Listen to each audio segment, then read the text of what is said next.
Did you know that the Bugatti Torban is designed to potentially reach speeds of over 500 kilometers an hour? A record that no production car has achieved yet.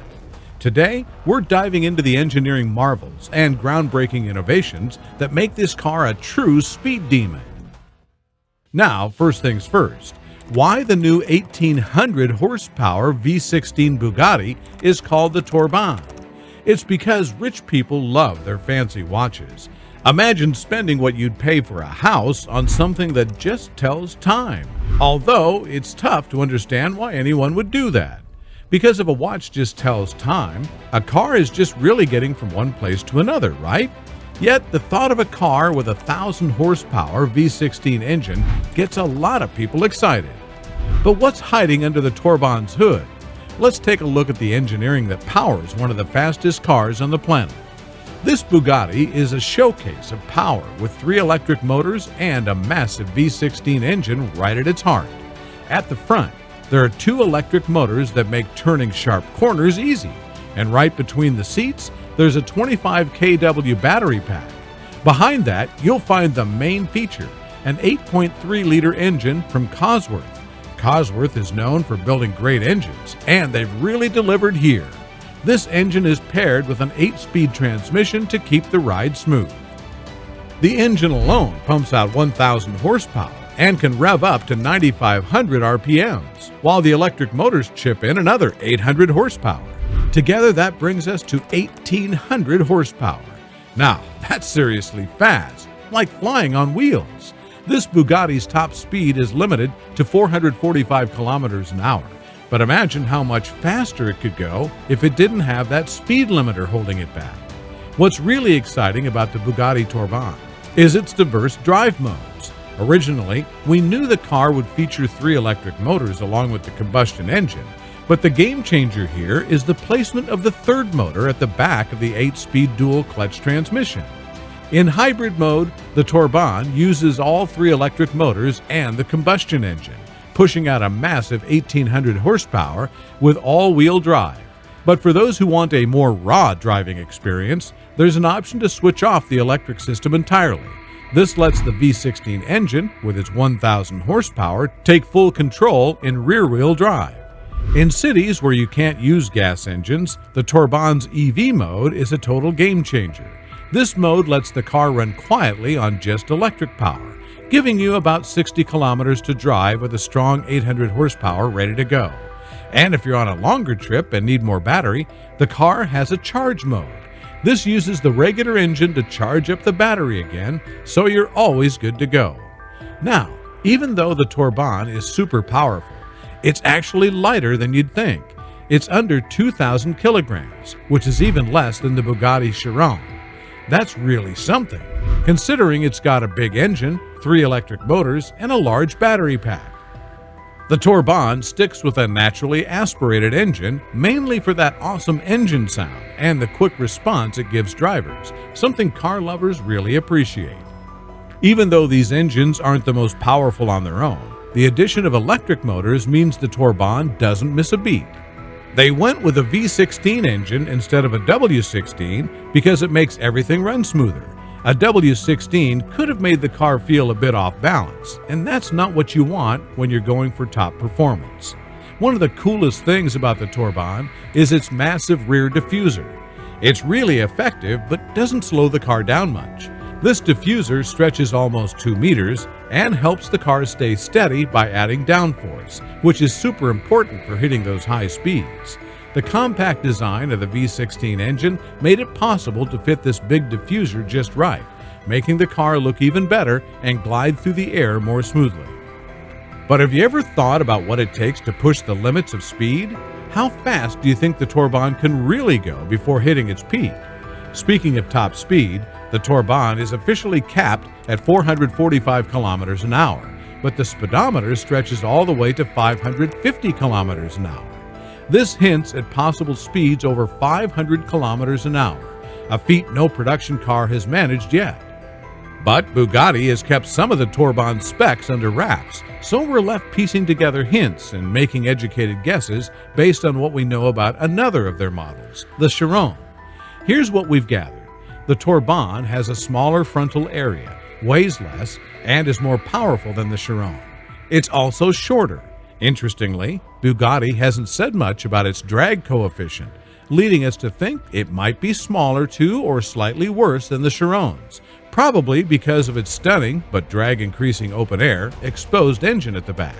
Using these clues, we estimate the Torban needs about 1,815 horsepower to reach 500 kilometers an hour, remarkably close to its actual power output. Given the margin for error in our estimates, it seems pretty plausible that the Torban could, in theory, hit or even surpass 500 kilometers an hour. But here's where it gets complicated, especially when we talk about top speeds. For traditional combustion engine cars, it's pretty straightforward, but the Torban's hybrid system, which includes electric motors, changes the game. Aerodynamic drag isn't just a small hurdle, it increases exponentially with speed. For a quick example, the Bugatti Chiron 300 Plus only needs about 20 horsepower to fight drag at 100 kilometers an hour. But at 200 kilometers an hour, that number skyrockets to 120 horsepower. The faster you go, the more power you need just to push through the air. Now, the Chiron can almost hit 500 kilometers an hour with its 1,600 horsepower, but pushing past that, even by just a little bit, requires a ton more power. Every extra kilometer per hour over 490 kilometers an hour is a real battle because of how much the drag increases. When the Chiron Super Sport 300 Plus went for its top speed, they kept the gas floored for 70 seconds straight.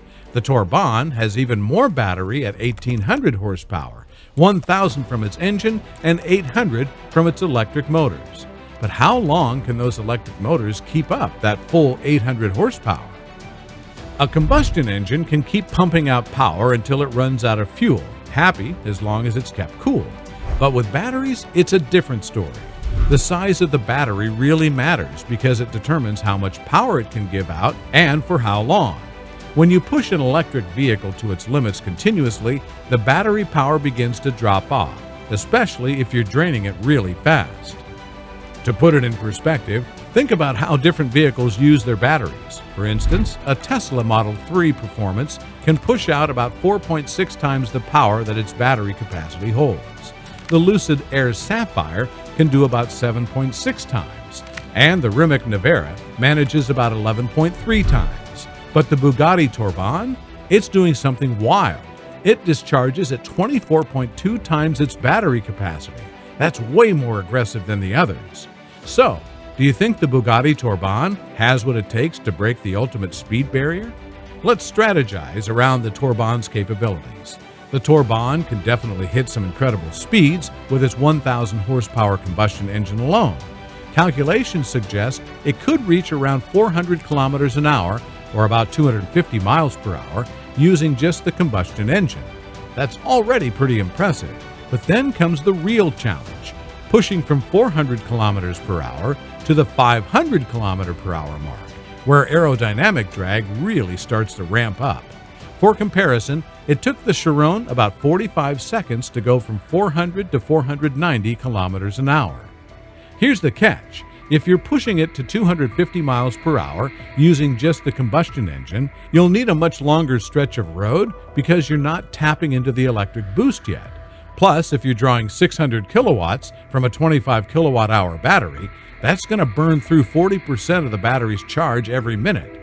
Sure, there might be enough juice for a high-speed run, but as the battery drains, will it start to offer less power? The real challenge comes in sustaining that power.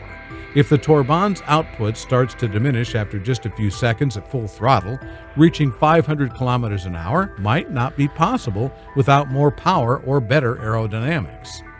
Looking at Rimac's strategy with the Nevera might give us some clues. Despite having over 1,400 kilowatts of power, its top speed caps at 412 kilometers an hour. Even with more power and similar drag, it didn't go beyond that because the power output dropped significantly after sustained full throttle, down to 68% of its peak after just 30 seconds. If we think about what happens with the Torban, after 30 seconds of going full throttle, you'd only have about 68% of that 800 horsepower from the electric motors. That drops you to roughly 544 horsepower, which adds to the combustion engine's 1,000 horsepower. But even with that total, it's not quite enough to break the 500 km/h mark. So despite all the excitement, the Torban might not actually hit 500 kilometers an hour. It would need either more power or better aerodynamics to really make a splash in the history books. But hopefully, Bugatti will tackle this challenge and one day blow past the 500 km/h barrier.